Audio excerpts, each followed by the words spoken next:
The Smiling Human podcast is made possible by listeners like you. If you would like to experience more of these shows into the future, then please consider becoming a patron at patreon.com/thesmilinghuman.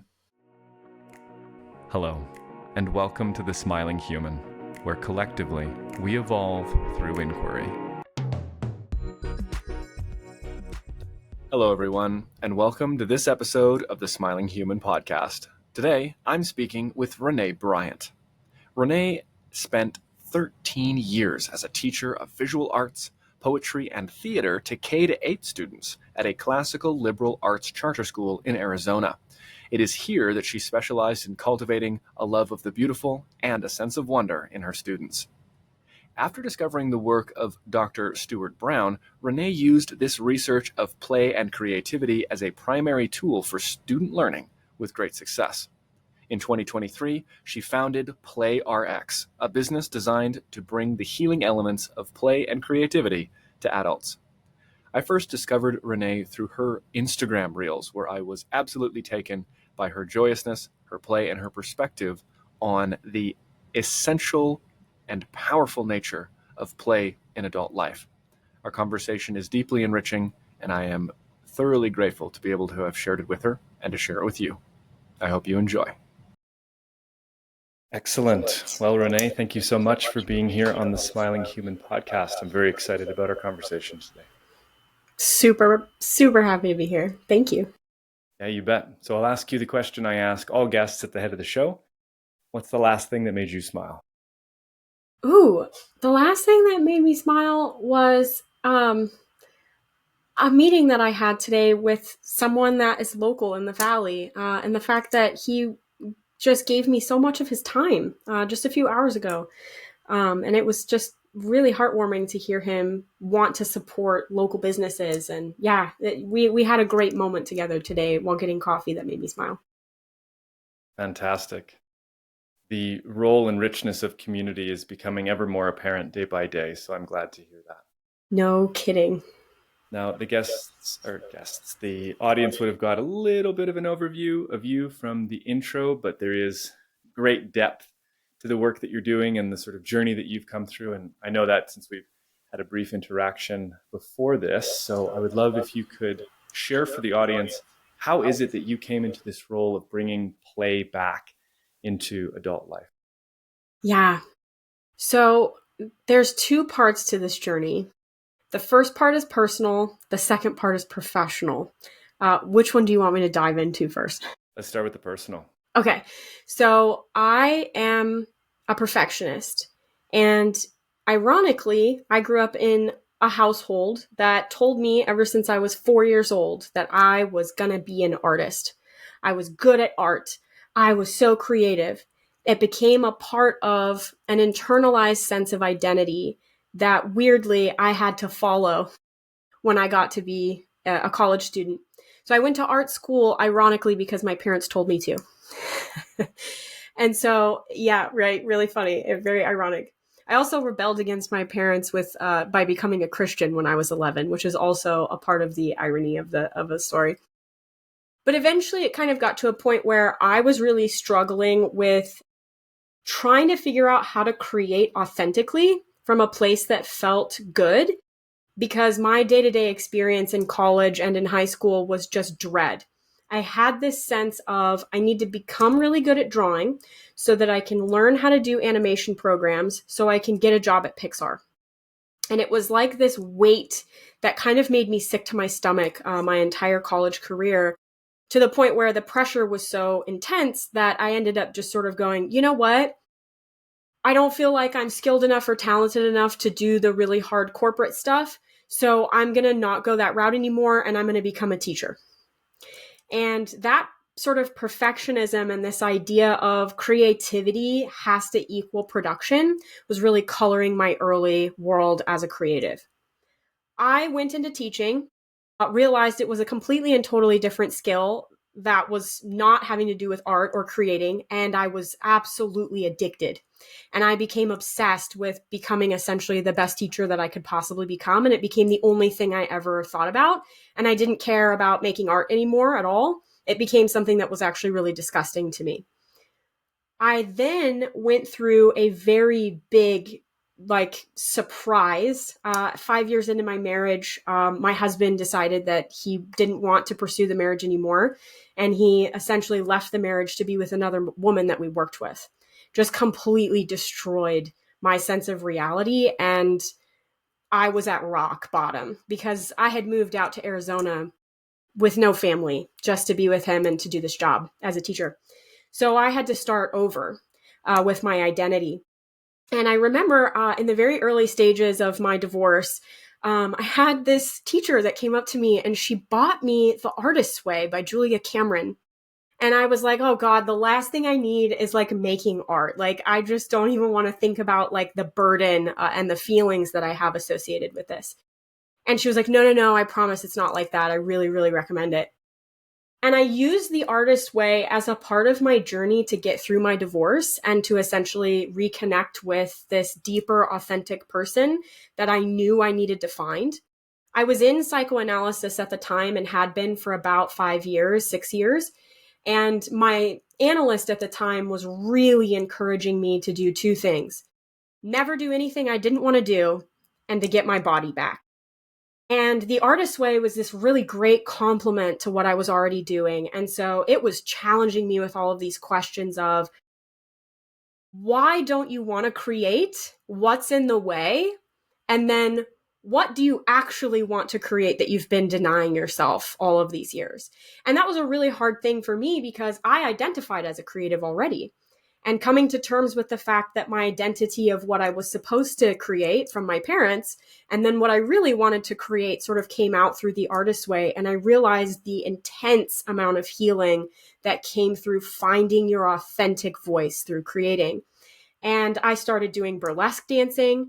I started performing, singing. I started doing open mics around the valley. And I realized like my creativity is actually rooted in performance and not necessarily in like making art. And I also found a love for collage, which I had already loved for years, but I sort of pulled back out and I started exploring, I think basically a sense of my unconscious, almost like a Rorschach card through the images that I was selecting through these magazines and what I was choosing to create, and sort of being really open and playful with the process. In that stage, I remember I had a long conversation with a friend of mine, and I was complaining about like, God, I need to get out of teaching. I need to get away from my ex-husband. I just like need to start my life over. But what am I going to do? And we had this brainstorming session intentionally to figure out like, what's my ideal job? This was like 7 years ago, 8 years ago. And we came up with this idea of creating a play studio. And it was like all the things I wanted. It was like absolutely giving me a platform for performance. It was keeping me as a teacher, which is something I deeply love and enjoy and feel like I'm made to do. It was allowing me to be multimodal in music, in art, in dancing, in performance, in improv, and everything. And on top of that, it allowed me to work with adults, which is something that I was really interested in because one of my favorite nights in the professional world was curriculum night, when the parents would come in and I would just show them what their kids were doing. And they would be like, wow, this is like the best time I've had in years, which made me really concerned and put this question of like, what the hell are we doing in society right now as adults? So I had this idea and I just sort of was really insecure at the time. I put it in my back pocket. So I got like really excited and then I dropped it, right? Is what we all do when we're feeling insecure. And eventually I went through another series of traumas. My dad died of COVID in 21, which allowed me a tiny chance of a financial opportunity to sort of see like, okay, I can take a break if I need to. I found out I was going to be permanently disabled. I've got late stage arthritis and I got that news and I was just completely devastated. And then my ex-husband actually ended up dying. And there was so much emotion packed in like a 3-year period that I started to really question why I'm doing the teaching thing, what I'm supposed to be doing with my life, where I'm headed. And I just couldn't stop wrestling with that idea in the back of my head. Like, play has saved you. It's time to start bringing it to other people. And I really wrestled with the call, as they say in the hero's journey. I was like, no. I need to go back to school. I need to get my credentials. I need to whatever. And I just kept fighting it until finally I don't believe necessarily, I'm not a very spiritual person, but man, if you ever get a sign from anything, it's something like this. I had a very cushy admin job in my school that I worked for, and they basically said, we didn't get funding. You either have to go back on the front lines and be on your feet all day, which I couldn't do, or you have to become a principal, which I wasn't interested in, or we have to let you go. And I knew in my heart it was time. And so even though I didn't choose it, I felt like it came upon me, and I was like, okay, this is it. This is the push that I needed. This is the time for me to go ahead and start my business. And so I ended up founding my LLC. I found a branding coach. I got started and I started rolling. Wow. Some of this is news to me, and thank you for your willingness to be transparent and vulnerable about all the twists and turns along the journey. The through lines that I've seen, or heard rather, is obviously this aspect of creativity, and there is a crossover with creativity, authenticity, feeling, and play. I think these are all sort of columns or balls that are being juggled, so to say, in the journey that you've laid out here. And so what I am most curious about is, in your experience, and we can keep it towards your story here and then we can broaden it out. How do you see the relationship between creation and creativity and play? Yeah. I want to offer that, and we'll see where we go from there. Yeah. So I was actually thinking about this just earlier on my own. So we have like these definitions for these terms that I feel like can be really limiting. And then we have a cultural way in which we talk about these terms that I think is kind of the standard way of understanding stuff. So like when we say creativity, there's usually this sort of like intuitive addition to the definition of just making something that includes some kind of experiential quality that's embodied. So we'll talk about that one because it seems to be that's the main way I think people talk about creativity. So, Rick Rubin came out with that great book, The Creative Act, where he talks about like creativity allowing an individual to be like a vessel for a message outside of themselves. It's almost like a spiritual process, which Julia Cameron also refers to and talks about quite a bit. And it's about sort of like surrendering to something outside of yourself so that you can become the vessel for this message. Jack White talks about this all the time in a lot of interviews, where he'll say something along the lines of, I don't really actually do anything. I just sort of like show up and then I surrender, and then something inside of me like comes through my body and I can't even take credit for it. And when I listen back to it, it almost feels like I'm listening to something that's not even made by me. So there's sort of this mysterious quality to creativity that I think a lot of people experience when they're creating. If you're not in the creative world and you don't have this sort of addiction or need to create in order to survive, which a lot of artists sort of talk about, there's sort of the lack of mystery isn't experience, like the mystery, I guess, isn't necessarily experienced, but they like hear whispers about it and they want to know what that means. But the baseline understanding is like when you create something, you tap into something inside of yourself and then you make it. And it may or may not be the thing that you thought it would be, but there's a process and then there's some kind of pleasure that's involved. And then there's the desire to do more. With play, I think play, if you talk about it in terms of a timeline, creativity is kind of something that follows play. So play is kind of like this state of being or this relationship that almost has like a symbiotic relationship to creativity. So creativity can happen without play. You can create and you can produce and you can not be in a playful state. But when you are in a playful state or you're embodying that orientation towards playfulness while you're creating, I feel like that's when you sort of supercharge it and it becomes this really incredible experience that people get addicted to and talk about getting addicted to. So I think in creativity, when you're making something, there's this act of surrender that's required in order to kind of find and then produce. And play is almost the state of being that sets the groundwork for the surrender, because there's curiosity and a sense of wonder that's like the foundation first. And that curiosity and sense of wonder can really combat any fear that might take place when you're about to let go or surrender towards something that's unknown. And I think you can maybe do that without a state of play. I haven't quite figured this out yet. But I do think that for those that don't have that as something that's in their DNA, play immediately sort of gets you into a place where you can explore freely without having this inner critic in the way as you're creating that just completely makes you halt to a standstill and doesn't allow you to get any further.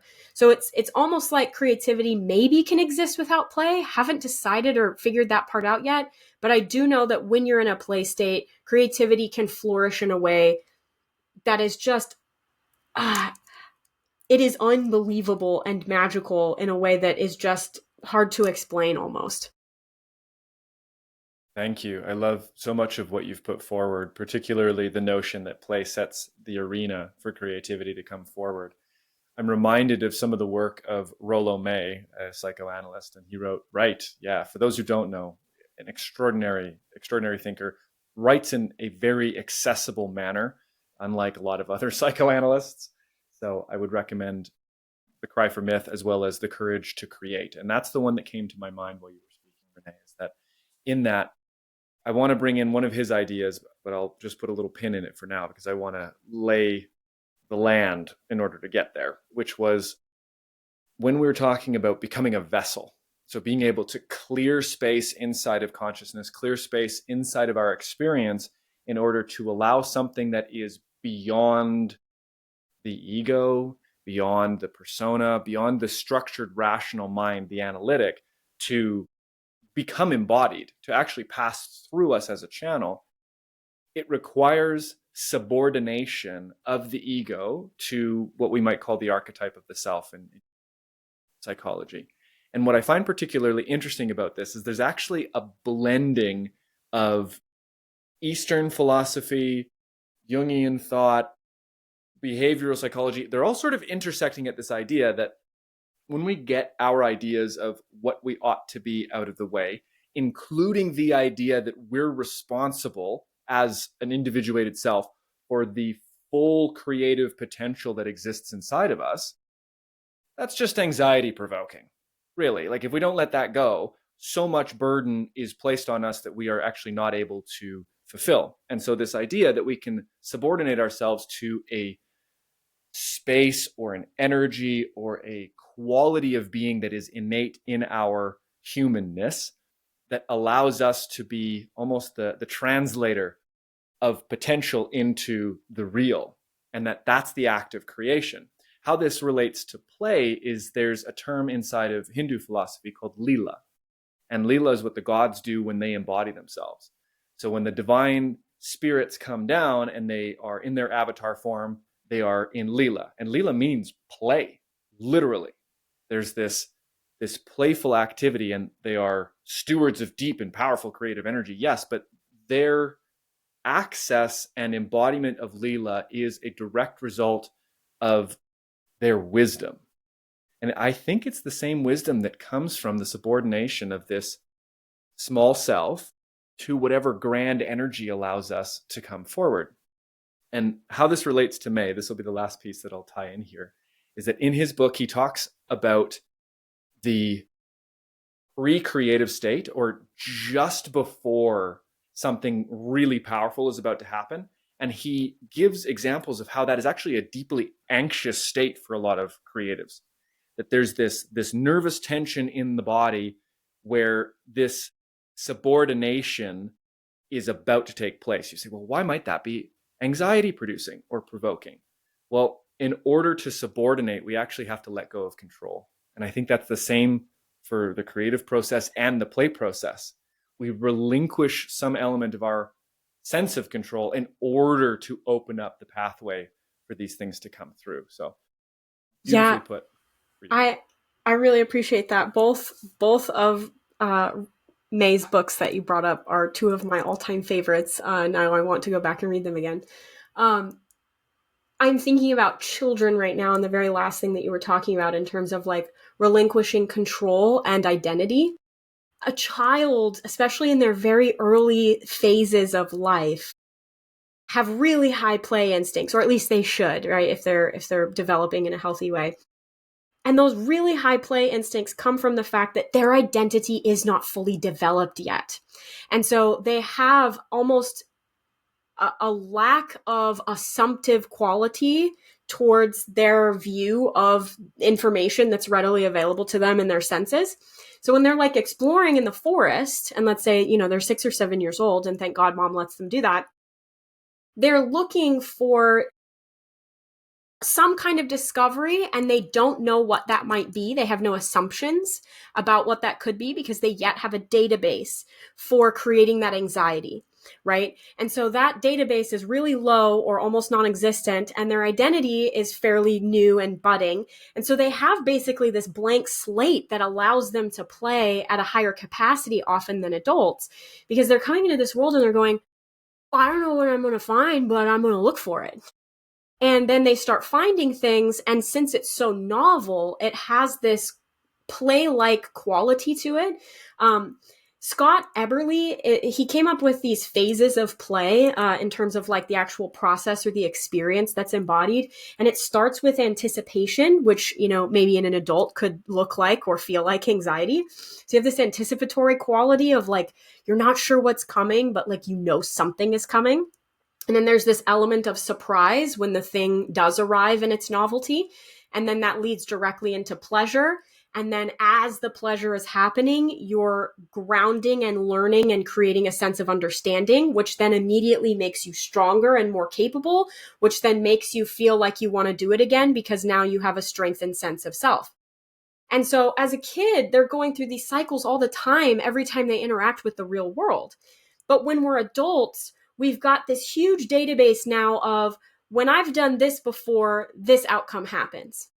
And when I have been told I'm this, I know that people know who I am. And so I have to stay that way. So there almost becomes this database that sort of drives the programming that creates this sort of static quality to experiencing from the adult's perspective. They go out to the world and they go into the forest and they're like, yeah, I already know what's here. And I know that if I go into the dark place, I'm probably going to end up getting cold and lonely and scared and lost. So we're not going to do that. And if I go towards this direction, I'm just going to maybe find some beautiful things. Maybe I'll get lost. So I'm going to stay on the path, and then I'm going to turn around and I'm going to go home. And when someone asks me about my time in the forest, I'm going to go, it was fine. Right? Because we've already pre-decided what our experience is going to be based on our previous database. And so John Vervaeke in his work, trying to find sort of a strengthened sense of self and to integrate and, all of these things that you're talking about in terms of behavioral science and Jungian psychology and analysis and even Eastern philosophy, there's this sense of finding the self requires the veil of the perceived reality that the individual has created to be lifted so that real reality is revealed to them. And I think you can't have that happen if you are in adult assuming mode. You have to create a sense of wonder and curiosity that you don't freaking know everything. There is mystery that you are going to encounter if you look for it. And that is what play can do, is it can tell you or create an orientation towards the world and your being that you don't have it figured out, which means there's possibilities to discover, and that can sort of create this cycle for a really rich environment for creativity. And I think that there's no coincidence that most artists and creatives have a sense of wonder about the world, especially about their internal, like, emotional world, or they have a sense of curiosity about the physical world or the spiritual world. Because if you have somebody that thinks they know everything, usually you're going to end up finding a non-playful or non-creative type personality. That's such a powerful point. And I noticed in myself when you were speaking about the necessity to peel back the assumptive veil as a precursor for wonder, awe, the creative experience, and play.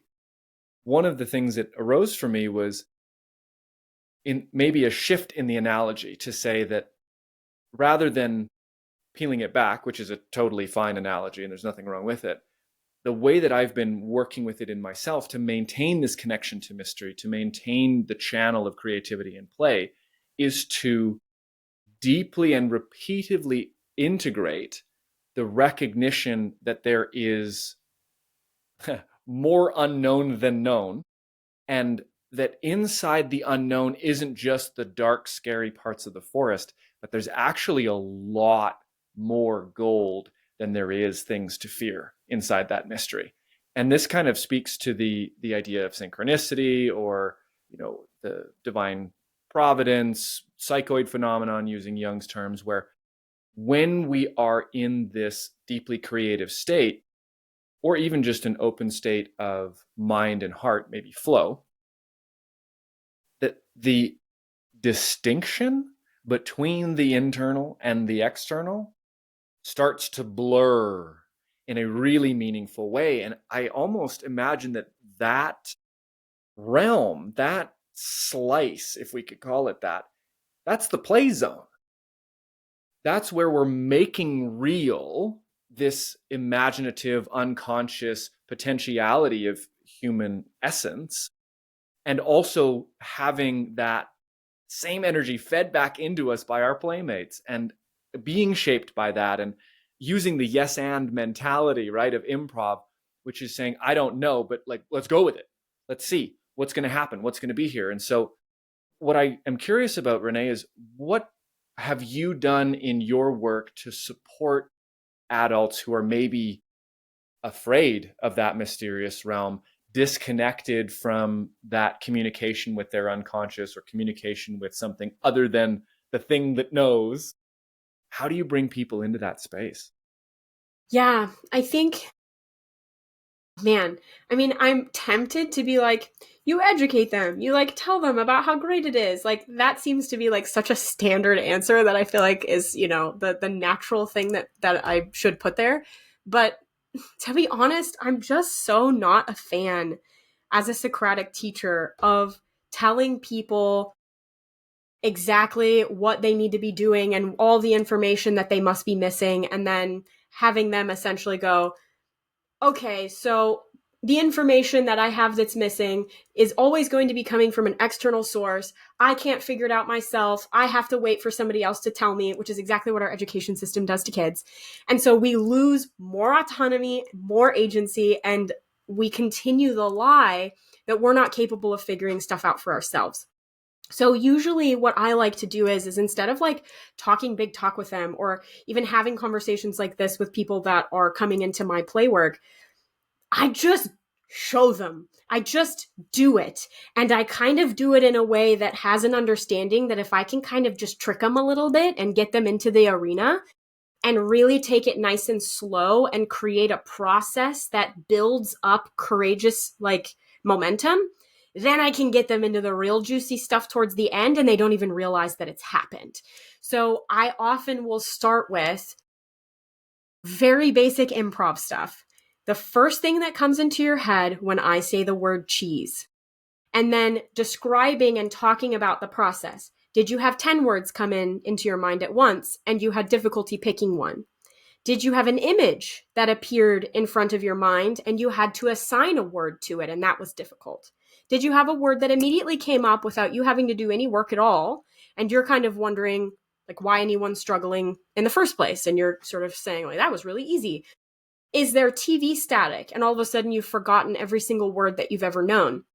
That conversation alone with a group of adults, just starting with something as simple as first thought, best thought, word association, will get them to immediately realize that there are a million ways to experience like the inner sort of like the well of the preconscious, like how people access the preconscious and how many different ways and mechanisms there are within individuals.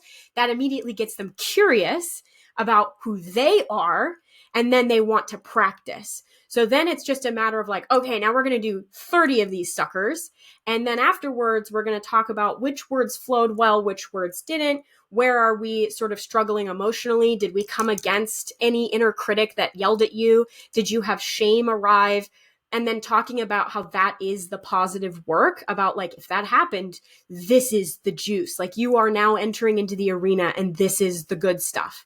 And sort of encouraging that anything that they would normally criticize as being a problem in this space is welcomed and is the whole entire point in the practice.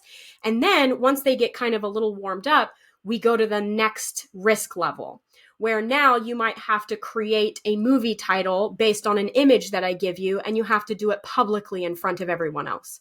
So now the risk just increased quite a bit, and now you might have before had words that came really easily, but now you're really struggling, and then asking yourself the question of like, is it because I'm afraid of what other people will think? Is it because I want to create a really funny movie title and there's a lot of pressure on me being clever or funny? Is there a question of, I don't know what's going on, my brain just blanks and I'm actually disconnected from knowing what's going on? And then moving to the next phase and sort of like building momentum until in the end, they're usually collaborating with a group of people and they have to create something that's a little bit bigger or a little bit more robust. Or the games are sort of getting more intense and you might have to like, do something that's more performative and ridiculous according to society standards, where like now you're like walking around, like a duck or whatever. And most people would find that really cringy, but I would never start there, right? It's almost like we're just, and by the time they're there, they're actually really involved and they're having a good time. So on my end, that requires a lot of marketing and pulling in specific clients that have already a predetermined desire within themselves to practice play. So one thing I kind of always say to people is I'm not working with beginners. I'm not working with people that are terrified of play and are looking to sort of enter in as an infant into the world. I'm kind of looking for people that are already interested, feel blocked, and need an arena to practice.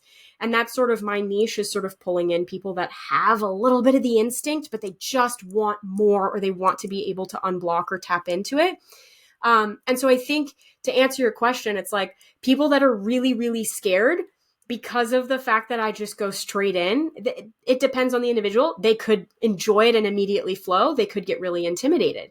So usually there's a sense of like, I need to reveal that there's going to be risk involved and that's the point. And then whoever wants to come in is usually the person that's already pre-primed and ready to go and wants to work on themselves. And most of the clients that I have are in therapy, working on themselves, interested in self-improvement, have some sense that they are bullshitting themselves to a degree and want to not. Brilliant. I love that. And it's very clear why that would be more effective than just pulling people who have never actually touched on that particular element. One thing comes to mind, which has only recently entered into my consciousness, which is the balancing between the analytical and the analogical. I didn't realize that there was actually a word for this. Yeah. And it blew my mind. So the rational mind is the analytical. It's the one that is developing into adulthood. These are the reasons, the rules, the structures, the how I ought to be. The rational and analytical mind is in large part what constitutes the ego, this ego consciousness, the center of the conscious self. The analogical is where we work in analogies. You mentioned the Rorschach images. So being able to make associations, metaphor, analogy, that is the language and purview of the unconscious, of that aspect that is really desiring to come forward, that's natural. But when we don't even know that analogical thinking, I'm going to use that in quotes for anyone who's listening, analogical thinking is even possible, that we can develop it, that it is natural, innate, and necessary to our healthy psychic functioning, we're just going to rely on what we know. And this touches back in on the notion that we can't even really imagine anything beyond our assumptive sort of realm. And this touches on something that I spoke to. It was actually Trevor Yelich who brought it up in one of my previous episodes. And he said that imagination and memory are neurophysiologically quite proximal in the brain, and that our capacity to imagine is in part shaped by what we have experienced. And so unless we have a consistent practice of experiencing the revelation of the mystery through creation, through play or synchronicity, or the delving into the unconscious and having these aspects revealed to us through therapy, psychedelics, and the like, then we cannot even begin to imagine that there's a potential world out there beyond what we know.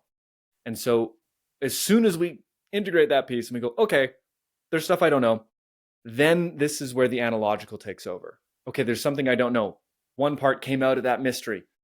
Can we make an association? What did I think? I saw a piece of Swiss cheese and a mouse. Like, that's what came to me when you said cheese. Okay, why? It doesn't really matter, but we can start to play in that realm. So I really love that you've brought all that forward. We'll take a short break here and then we'll come back with the second half of the show. Perfect. I hope you're enjoying the show so far. I wanted to take a brief moment to talk about just how you can help this show grow into the future. Did you know that we have an Instagram, a YouTube, and a Patreon? Probably. But if you're listening on YouTube, like many of you are, I would invite you to subscribe, to like this video if you've enjoyed it, and to leave a comment. Let me know what you thought. Let me know if you have any questions or maybe guests that you want me to interview. If you're listening on Spotify or Apple Music or any other podcast platform, then please take this moment to rate the show. All of these actions go a long way to helping the Smiling Human podcast reach more people and grow into the future. Thank you so much. Great. Well, we are now back with the second half of the show, which means we are into the section called the Question of the Week. This is where I ask our guest to bring forward an inquiry, something that's meaningful to them. Maybe they've already thought on it, maybe they want my take on it, or they might think it's important for you to hear us speak on. So, Renee, what have you got for us this week? So, as someone who loves play, there's a dark shadow side to my personality and the way that I engage with the world. And that's sort of what I touched on earlier of being like this deep obsession with perfectionism and productivity. So as a result, I have a pretty negative relationship to, if we want to call it a virtue, the virtue of discipline. And I've been wrestling with this for a year. The question is, how do we cultivate a love of discipline while at the same time cultivating a love of play? What a fantastic question, Renee. The first thing that arises for me is that although I am disciplined in my actions, in my business, in my life, I don't love discipline as such. I have respect for discipline. I admire and value it. But what I love is what it brings. I love the fruits of discipline, because the fruits of discipline are ease in my body, peacefulness in my relationships, success in my business, a sense of purpose and excitement about my life. Those are the fruits of discipline. Do I love getting up early, working out, eating healthy, not having cake, being responsible in all of my actions? Not always, because it's not easy. But that's not the point. The point for me is that discipline is the vehicle by which I can come into contact with the things that are deeply meaningful, enjoyable, and pleasurable in measures that don't undermine the well-being of my future self.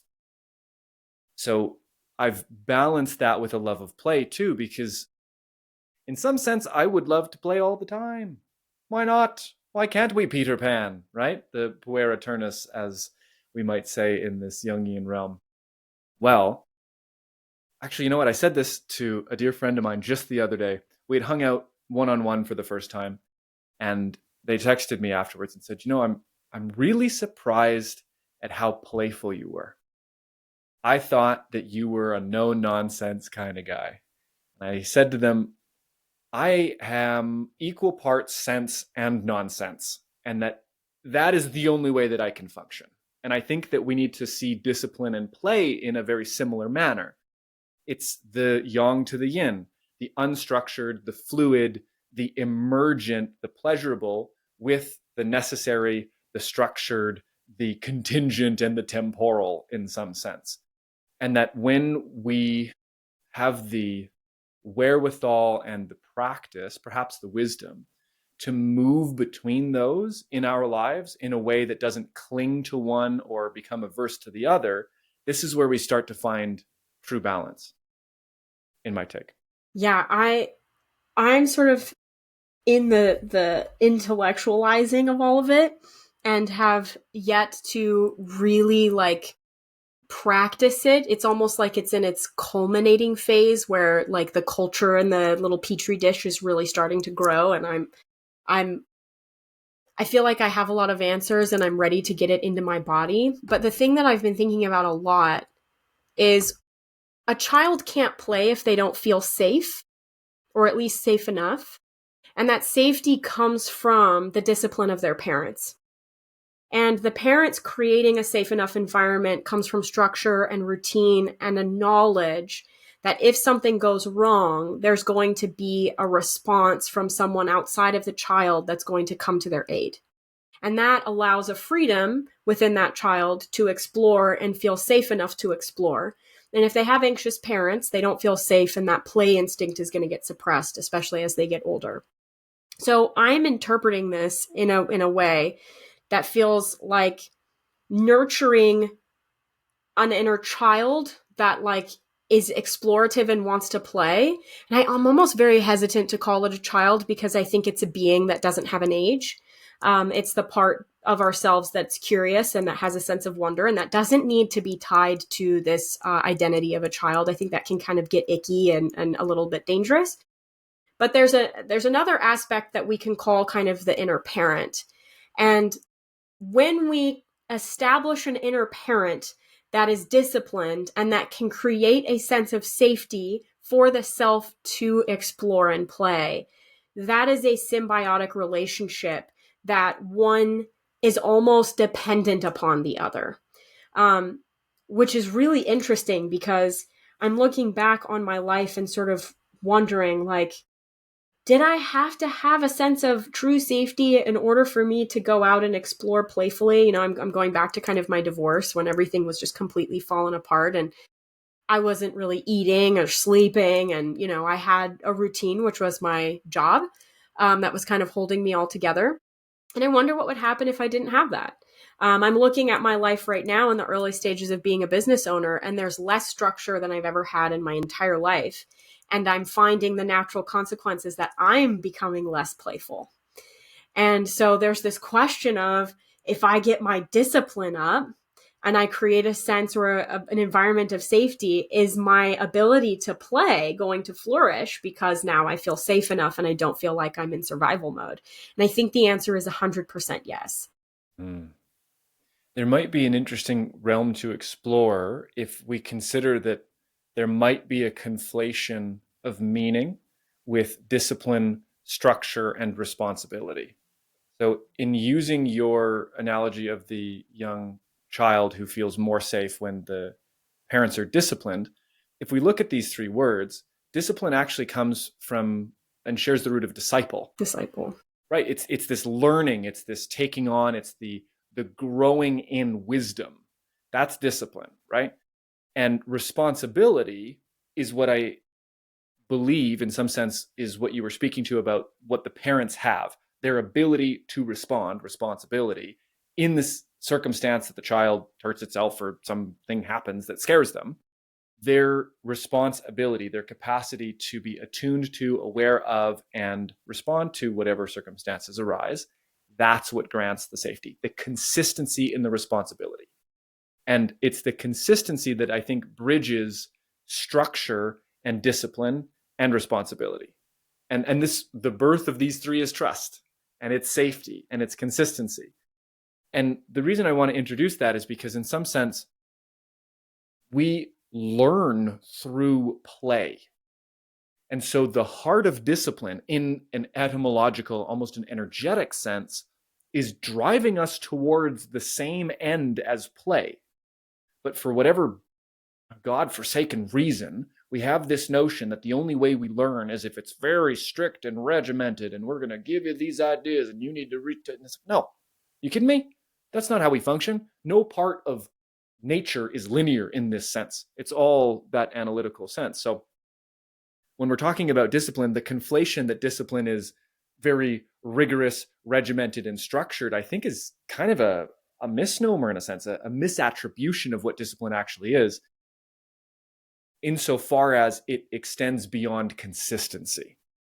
If we can be consistent in communing with our goal, and be that goal learning or play, then we are actually exercising discipline rather than the sort of idea of tightness and rigidity and no curved lines. Does that make sense? Yes. Yeah, it's like intuitively I can feel it, and it's there's like this sense of, yeah, there's something in the shadow that I think wants to sort of say, discipline's the bad guy, play is the good guy. And it wants to create a false dichotomy so that there's no growth at all, so that there's sort of stagnancy, right? So you can stay the same, like don't change, enemy, change. So there's such a like a delight in thinking about, first of all, what you said makes perfect sense, and I absolutely love that. And I'm thinking about discipline in a new way. But I think when I stop thinking about it analytically and I feel into it, I imagine like this person, this woman, right? That's like striving in responsibility for the love of the good and for the love of learning and like being a disciple and growing and transforming. And that cannot exist without the other part, which is play. It's like it's happening all in the same being.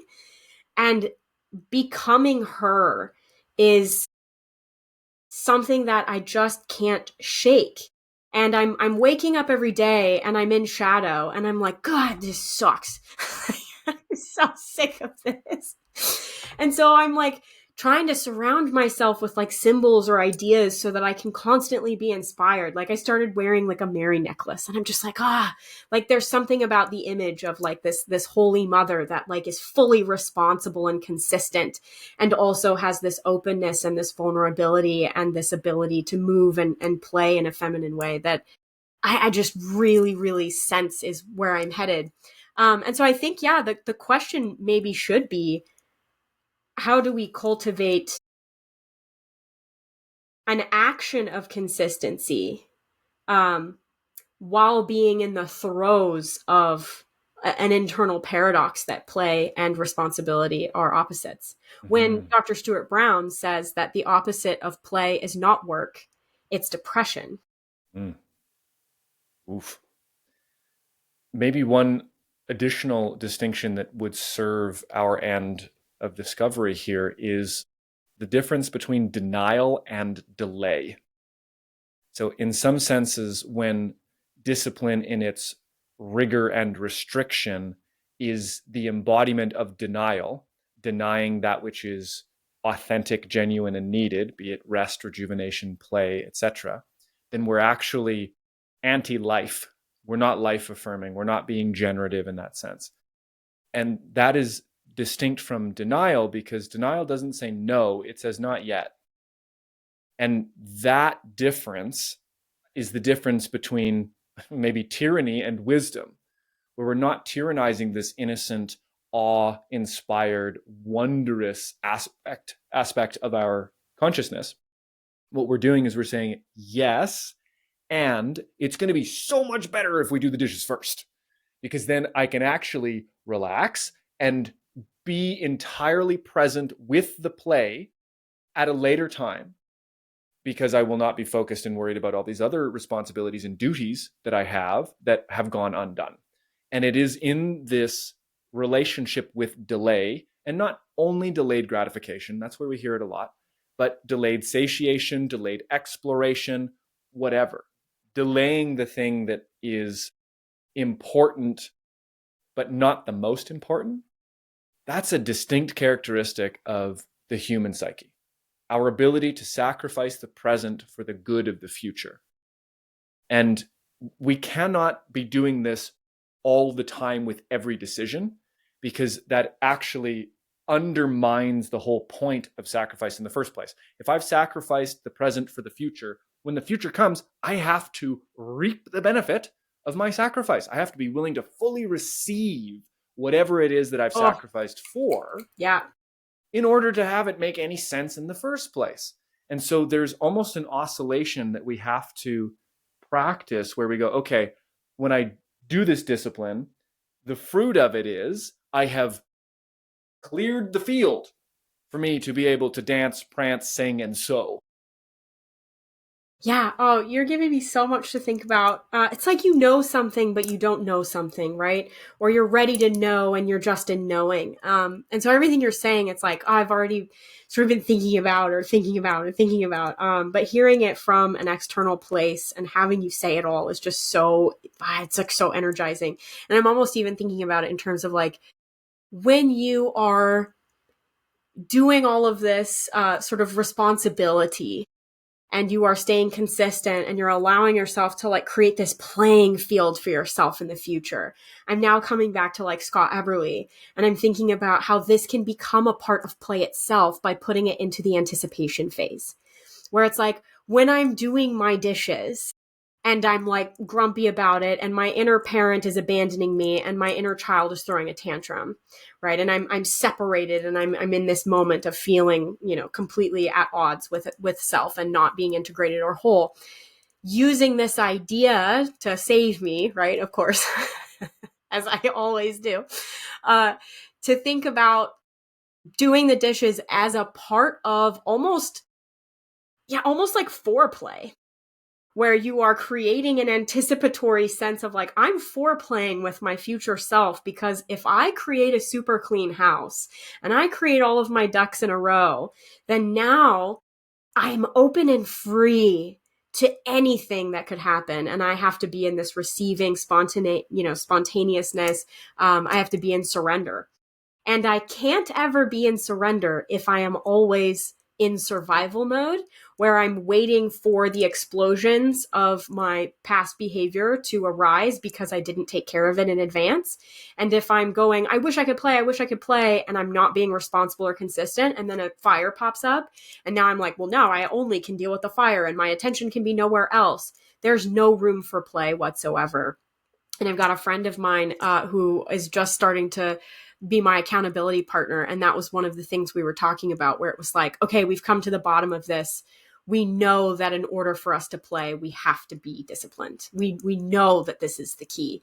And it really does help, but it is so, we can talk about it all day, but again, like waking up and doing it is a practice. It really is a dojo in and of itself.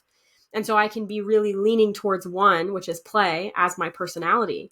But there is a shadow to it if you're not careful and it's unchecked. And so I can come to the world and be like, I'm a play expert. I'm super good at this. And then, you lift the curtain and you see the shadow of like what's happening as a result of like not doing both. And I think, like Aristotle talks about, or like John Vervaeke talks about, finding the optimal grip.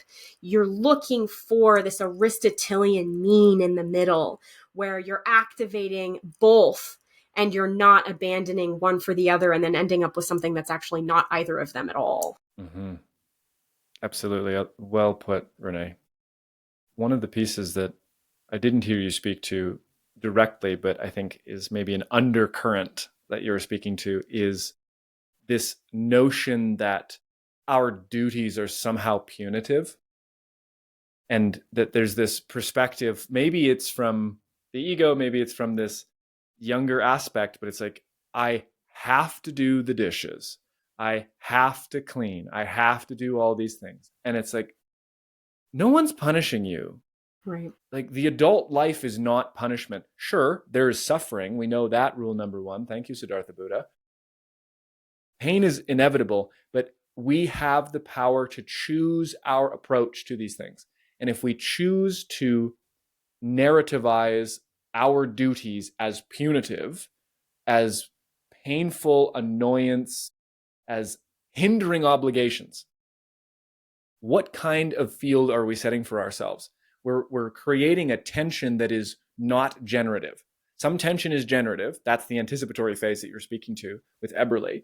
But this is not a generative tension. This is a degrading and a draining tension. And so that's one piece to remember. And I also wanted to note that when you're speaking about foreplay, if we remove the sexual connotation, that word literally means before play. Yep. Ta-da! Perfect. Right. So this is maybe something to consider, and maybe we can speak to this in the closing frame here, but the preconditions for play are not playful as an adult. How odd How that odd. we actually have to, not to be in antithesis of play, but we have to be in a tangential, Yes. in a related sort of positioning, maybe a sextile to use the astrological terms here, in relationship to this play in order to facilitate that space internally and externally. And if we look at it that way, then we start to expand the scope of what play entails. There's the act, the living, blooming play, and then there's all the other necessary preconditions that, if we are wise to them, make that blooming ever more sweet. Yes. And I think also in the body, like you talked about earlier, there's a deep knowing of self-trust, and that trust allows for the ladder down into the unconscious to grow longer. The more self-trust we have, I think the farther we can go without entering into the danger zone. And that's where all of this symbology and all of this really rich storytelling and ability to create in this sort of beautiful state, you called it analogical earlier. What did you call it? Analogical. Analogical.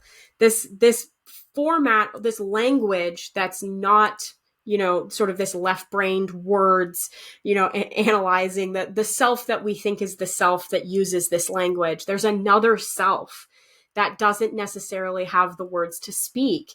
And when we enter into that place and we're able to access it, like that's what integration is all about. That's where we want to go when we're in a state of creativity and play. And without self-trust, we cannot get there. There's no access to that world. And that's what causes so much like physical ailments, diseases, like just massive amounts of psychic pain. Like there's so much that happens if we don't have the self-trust to integrate that part. And that's why I believe that creativity and play is such a fundamental aspect to being a person, is that it is the pathway towards integration and becoming whole. And for me, like this question of self-trust is something that I've always wrestled with, and that I feel like without having necessarily a ton of understanding, you can dance with it, you can play with it, you can have this idea, but I never one day in my life want to be like these asshole gurus that go out into the world and say, I've found the answer. I am the God. I'm the one who has the book to unlock your problems and to solve everything because I have made and completed the journey. Right? What a disgusting position to put yourself in.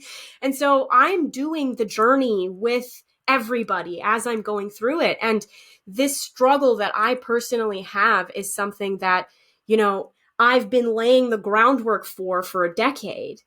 And now I'm in the next level of the arena where I'm in this intermediate phase of like, okay, something is still worming and squirming inside of me, and I'm ready to unlock and go to the next level, of a level that just goes on sort of into eternity.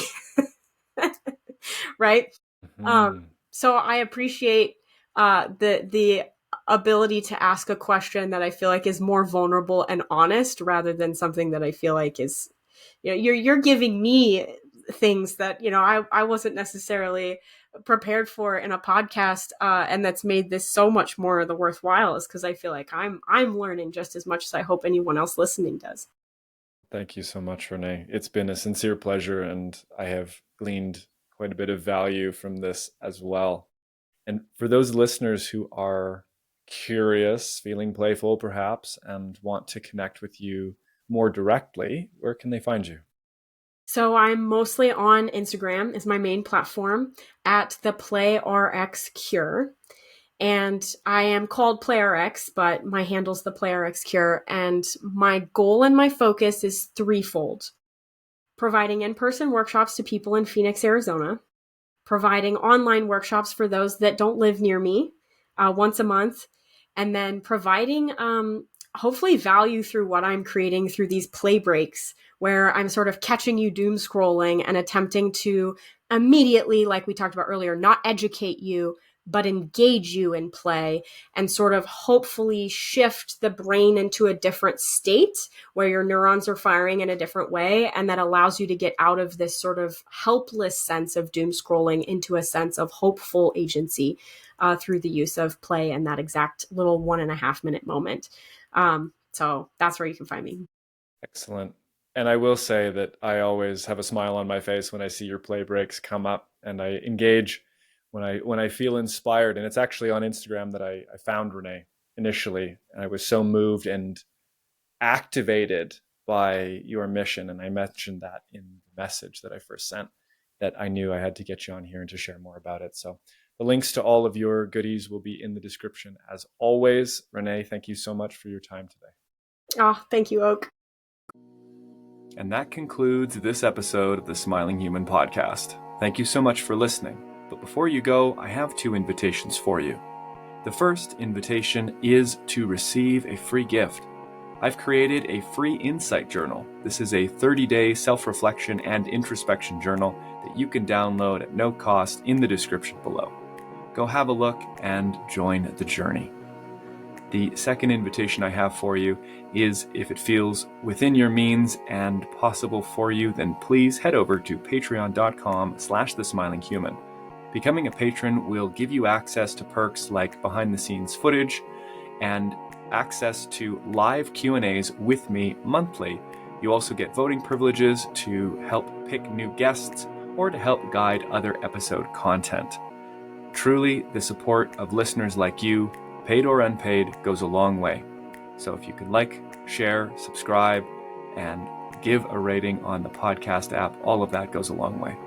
Thank you to each and every one of you who's been on this journey with me. See you again soon.